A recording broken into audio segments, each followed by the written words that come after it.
માણેક સાહેબ 35 રૂપિયામાં 500 ગ્રામ જામનગરની માર્કેટમાં કોઈ વસ્તુ ચેલેન્જ કહું છું કે ખવડાવી ન શકે. અને આપણું દાબેલી ઊંધિયું ખાઈ કોઈ દી ક્યાંય ઊંધા રવાડે ચડે નહીં, ઊંધા ગોટાડે ચડે નહીં. એટલે જયેશભાઈ 35 રૂપિયામાં 500 ગ્રામ વજન હશે. 100% વજન કરી લેવાની છૂટ, 100% જવાબદારી આપણી. એક બ્રેડ લેશું, ઓકે, એના નાના કટકા કરશું, ઓકે. એમાં નાખશું મસાલો, આ શેનો? દાબેલીનો મસાલો. બરાબર. પછી ભૂંગળા બટાકાના બટાકા, હા, આ તો લસણિયા. આ શેની ગ્રેવી છે? હા, એ લસણની પ્યોર ગ્રેવી. તો આ ભૂકા કાઢી નાખે એવું બનાવશો? આપણે આને કરશું ફ્રાય. આ દાબેલી ઊંધિયું, અમારે દાબેલી ઊંધિયું ખાય એને કોઈ દી ક્યાંય ઊંધે ગોટાડે ચડવું ન પડે, સીધા જ રસ્તે જાય.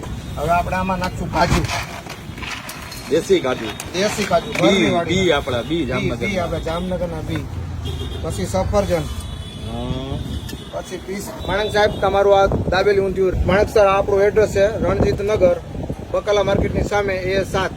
અને મારા ફોન નંબર 9168 જય દ્વારકાધીશ. જય દ્વારકાધીશ. હા, તમારો વિડીયો જોયો અને બહુ આનંદ થયો. આ બધી વસ્તુ અહીંયા સરસ મળે છે. અમને આ બધી વસ્તુ બીજી ચાલુ કરી નહોતી ખબર, પણ આ તમારા વિડીયો થકી અમે લેવા આવ્યા છીએ. ખૂબ ખૂબ આનંદ થયો. જય Dwarkadhish. Thank you very much. Jayeshbhai, આની પ્રાઇસ શું છે? આનો છે $35.